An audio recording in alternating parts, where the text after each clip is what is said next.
Assalamu alaikum everyone. This is Sania Shabir and it's our third lecture of statistics.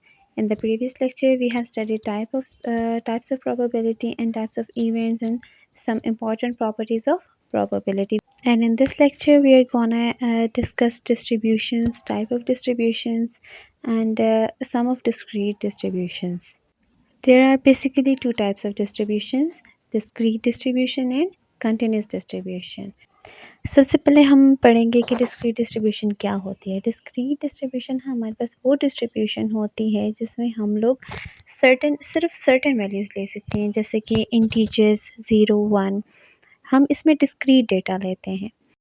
Discrete distribution हमारे पास discrete random variable से construct की जाती है।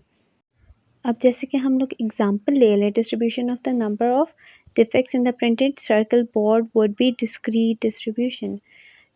जो defects हैं हमारे पास, कितने डिफेक्ट्स हैं हमारे पास, 2 डिफेक्ट्स हो जाएंगे, 5 डिफेक्ट्स हो जाएंगे, 8 डिफेक्ट्स हो जाएंगे।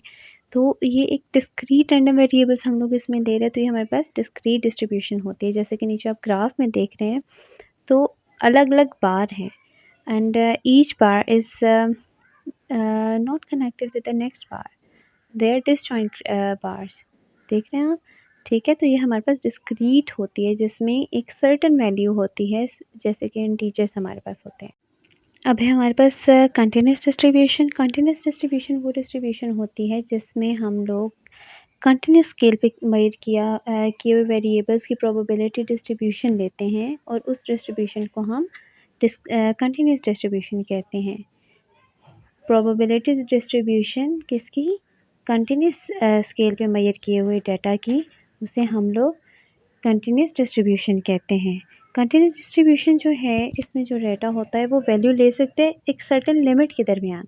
डिस्क्रीट में एक सर्टेन नंबर होता है, सर्टेन वैल्यू होती है, कोई इंटीजर हो गया, जैसे इसमें विद इन द रेंज होते हैं, जैसे 2 to 5 के दरमियान कोई हो गया, फिर 5 to 8 के दरमियान हो गया। इस तरीके के स्केल्स हम इसमें यूज़ करते हैं। And continuous distribution are based on continuous random variables. ठीक है, अब एग्जांपल है हमारे पास, the probability distribution of metal layer thickness is continuous. किसी मेटल लेयर की थिकनेस जो है वो हमारे पास कंटिन्यूस डिस्ट्रीब्यूशन में आती है। अब जैसे कि आप ग्राफ देख रहे हैं, इसमें पॉइंट्स कनेक्ट हुए हुए हैं एक दूसरे से, हर एक पॉइंट दूसरे पॉइंट से लिंक्ड है। ठीक है, now I hope you can differentiate between the discrete and continuous distributions by just looking on their graphs. इस लेक्चर में हम लोग दो डिस्क्रीट डिस्ट्रीब्यूशंस को डिस्कस करेंगे, एक बर्नौली डिस्ट्रीब्यूशन एंड दूसरी हमारे पास है पॉइसन डिस्ट्रीब्यूशन। बर्नौली डिस्ट्रीब्यूशन को डिस्कस करने से पहले हम ये जान लेते हैं कि बर्नौली ट्रायल्स क्या होते हैं, और बर्नौली ट्रायल्स को भी जानने से पहले हम लोग ये जान लेते हैं कि ट्रायल्स क्या होते हैं। ईच टॉस और drawing is called a trial. Her toss या ड्राइंग का कार्ड, एक कार्ड हमने निकाला है या एक कॉइन को टॉस किया है, ये एक जो है हमारे पास, इसे हम ट्रायल कहते हैं। अब है हमारे पास, if the probability of each outcome remain the same throughout the trials then such trials are called the Bernoulli trials. की प्रोबेबिलिटी, ईच आउटकम की प्रोबेबिलिटी हमारे पास सेम रहे हर ट्रायल में, तो वो हमारे पास बर्नौली ट्रायल होते हैं। बर्नौली ट्रायल हमारे पास क्या होते हैं? जिनमें प्रोबेबिलिटी सेम रहती है throughout all the trials. ठीक है, experiment with 2 possible outcomes. Bernoulli trials में हमारे पास 2 पॉसिबल आउटकम्स होती है, सक्सेस होती है, फेलियर होता है। सक्सेस हमारे पास होता है कि जो हमारे पास पॉसिबिलिटी होती है, ठीक है, हम पॉसिबल आउटकम है हमारे पास कि पॉसिबल आउटकम यही आएगा, तो उसे हम सक्सेस से डिनोट करते हैं, और सक्सेस को हम लोग स्मॉल p से डिनोट करते हैं। और बाकी जो हमारे पास होते हैं आउटकम्स, उसे हम लोग फेलियर कहते हैं, और फेलियर को हम रिप्रेजेंट करते हैं स्मॉल q से, equal which is equal to 1 minus p। अब हम देखते हैं बाइनोमियल डिस्ट्रीब्यूशन क्या होती है। बाइनोमियल डिस्ट्रीब्यूशन को जेम्स बर्नौली ने 1738 में डिस्कवर किया था, और इसी वजह से इसका दूसरा नाम बर्नौली डिस्ट्रीब्यूशन भी है, यानी बाइनोमियल डिस्ट्रीब्यूशन को बर्नौली डिस्ट्रीब्यूशन भी कहा जाता है। ये हमारे पास डिस्क्रीट प्रोबेबिलिटी डिस्ट्रीब्यूशन होती है। इसमें हम लोग नॉन कंटिन्यूस डाटा को डिस्क्राइब करते हैं, डिस्कस करते हैं और उसी को डील करते हैं। और ये डेटा हमारे पास कौन सा होता है, जो हमारे पास बर्नौली प्रोसेस या बर्नौली ट्रायल से आया होता है, यानी सक्सेस और फेलियर वाला डेटा। ये सिंपली हमारे पास प्रोबेबिलिटी होती है सक्सेस की या फेलियर की, कि किसी एक्सपेरिमेंट के जो आउटकम्स हैं वो सक्सेस में हैं या फेलियर में हैं, ठीक है। या किसी सर्वे की बात हम कर लें कि सेवरल टाइम्स कोई हुआ हो सर्वे या कोई एक्सपेरिमेंट, और उसके आउटकम्स को हम सक्सेस और फेलियर में डिस्क्राइब करते हुए जो डिस्ट्रीब्यूशन, उसकी प्रोबेबिलिटी डिस्ट्रीब्यूशन निकालते हैं, वो हमारे पास होती है बाइनोमियल या बर्नौली डिस्ट्रीब्यूशन। बाइनोमियल डिस्ट्रीब्यूशन में जो हम लोग बर्नौली ट्रायल्स यूज़ कर रहे थे, उसके दो ही आउटकम होते हैं, या सक्सेस या फेलियर। सक्सेस हमारे पास क्या होता है, ये हमारे पास आउटकम ऑफ इंटरेस्ट होता है, और जो बाकी होते हैं हमारे पास वो फेलियर होते हैं, यानी वो आउटकम्स जो हम लोग नहीं चाह रहे होते वो हमारे पास फेलियर में आ जाते हैं। फिर है जी बाइनोमियल डिस्ट्रीब्यूशन की एक प्रॉपर्टी ये भी होती है कि प्रोबेबिलिटी ऑफ सक्सेस हमारे पास सारे ट्रायल्स के दौरान कांस्टेंट रहती है। Throughout all the trials the probability of success remains constant. फिर उसके बाद एक और प्रॉपर्टी इसकी ये है, the successive trials are all independent. जितने भी सक्सेसिव ट्रायल्स हमारे पास होते हैं वो इंडिपेंडेंट होते हैं। और जो एक्सपेरिमेंट है हमारे पास, ये एक फिक्स नंबर ऑफ टाइम्स के पे हमारे पास रिपीट किया जाता है, और फिक्स नंबर ऑफ टाइम जिस पे वो रिपीट किया गया उसे हम लोग n कहते हैं। अब n जो है, यानी कि कितने टाइम ये रिपीट हुआ है ट्रायल, वो ना बहुत बड़ा होता है ना बहुत छोटा। बाइनोमियल डिस्ट्रीब्यूशन में ये चीज़ ध्यान में रखनी होती है कि n should not be too large और टू स्मॉल। अभी हमारे पास कुछ एग्जांपल्स बाइनोमियल डिस्ट्रीब्यूशन की। They are used when we want to know about the occurrence of an event, not its magnitude. Magnitude नहीं कि कितना हम occurrence का बता रहे हैं, ठीक है। एग्जाम्पल है हमारे पास, in a clinical trial a patient's condition में इम्प्रूव और not, we study not how much better they feel.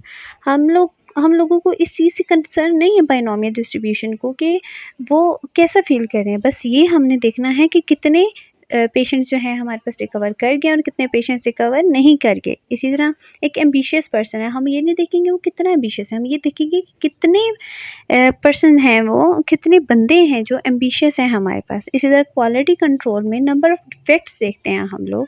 Quality control में किसी फैक्ट्री वगैरह में किसी प्रोसेस में क्वालिटी कंट्रोल करते वक्त हम ये देखते हैं कि कितने डिफेक्ट्स है, ये नहीं देखते कि किस टाइप का डिफेक्ट है। तो ये हमारे पास बाइनोमियल डिस्ट्रीब्यूशन में हम ये देखते हैं।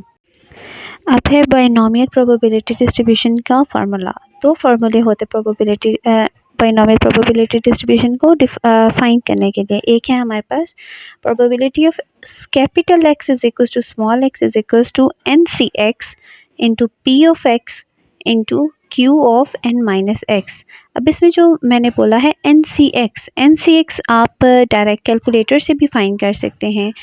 n शिफ्ट n में हमारे पास जो भी नंबर होगा, जैसे 3C6 है तो 3 शिफ्ट और एक होता है हमारे पास, आई थिंक डिवाइड के ऊपर होता है ये शिफ्ट, जैसे जिस कलर के शिफ्ट होता है आपके साइंटिफिक कैलकुलेटर में उसी कलर का NCR उस पर लिखा होता है। शिफ्ट दबा के जब वो आप दबाएंगे बटन, वो वाले टैब आप दबाएंगे तो उसके बाद C लिखा आ जाएगा और फिर 6 लिख लिया तो हमारे पास ये कम्बिनेशन फाइंड हो जाती है। और if you are not having that sort of scientific calculator तो फिर आप फार्मूला यूज़ कर लें।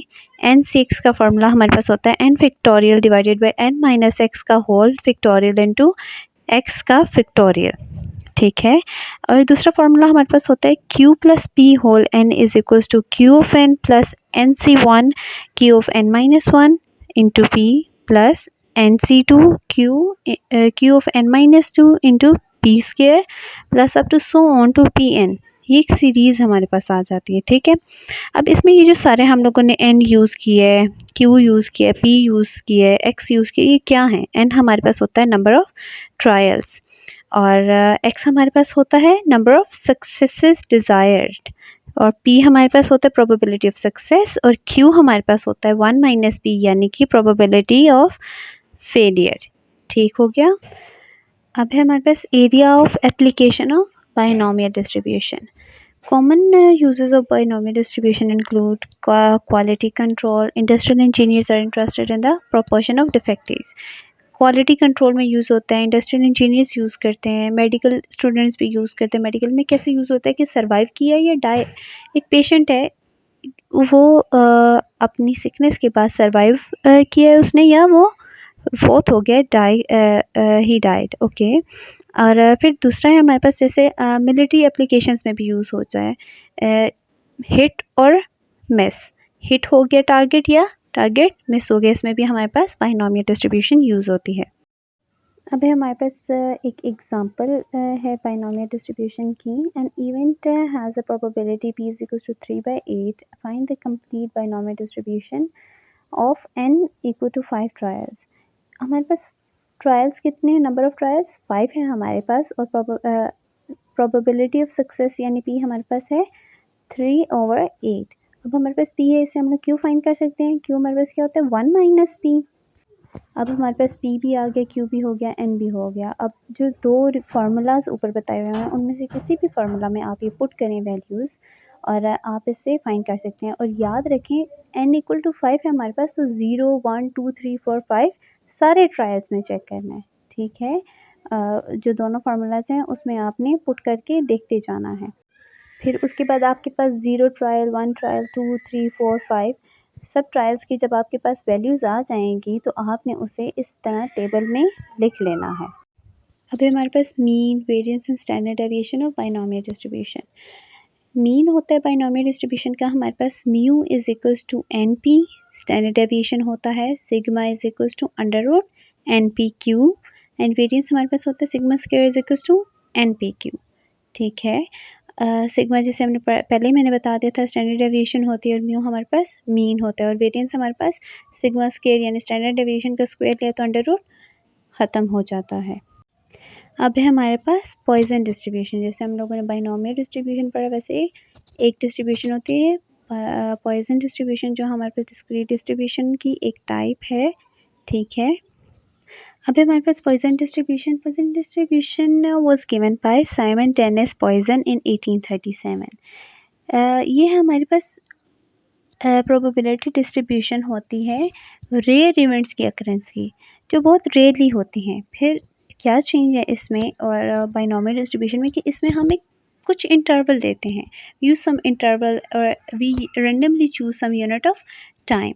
ओके, अब पॉइजन फार्मूला जो होता है इसका दूसरा नाम हमारे पास लॉ ऑफ इम्प्रॉबेबल इवेंट्स भी होता है।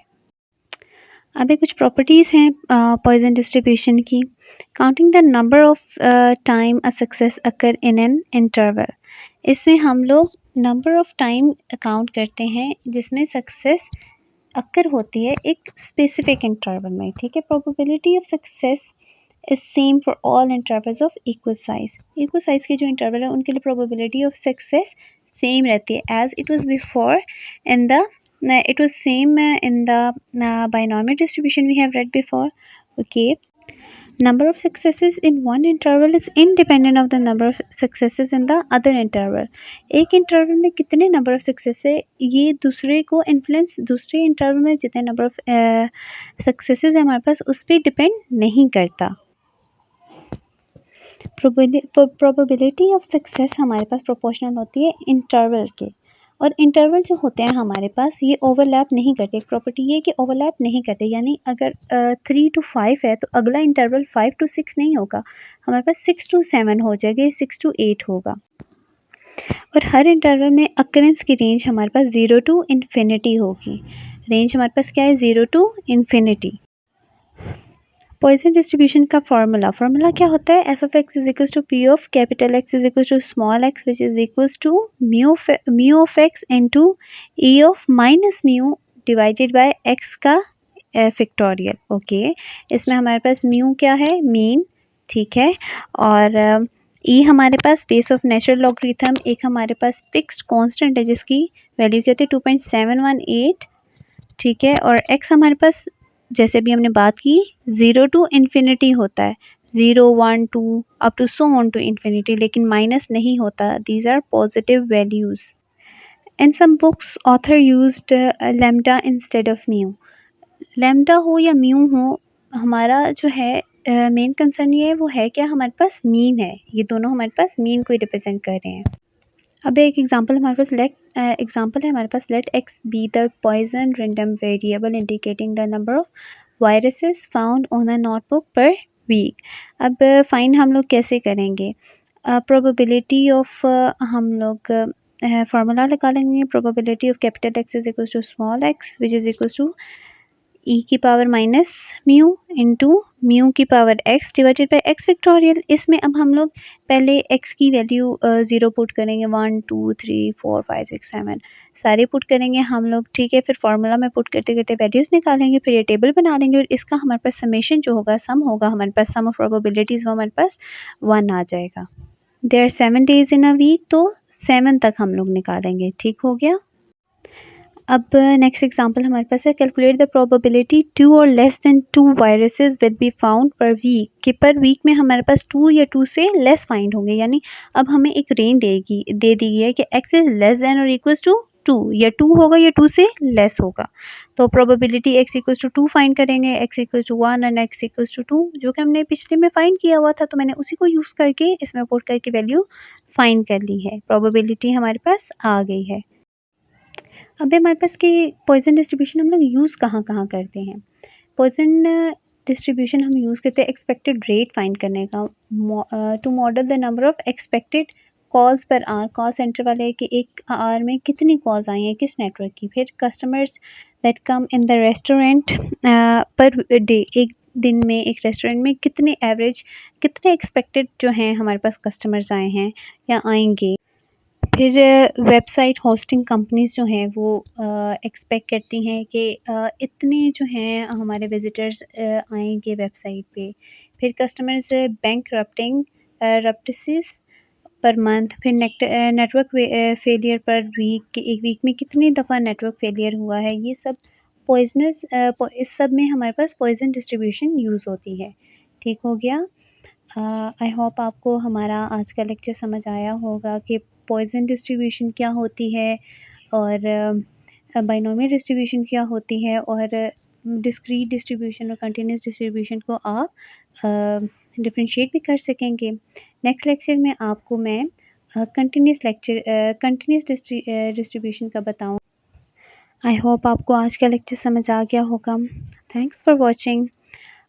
Do comment and like my video, and also subscribe my channel, and stay tuned for the next lecture.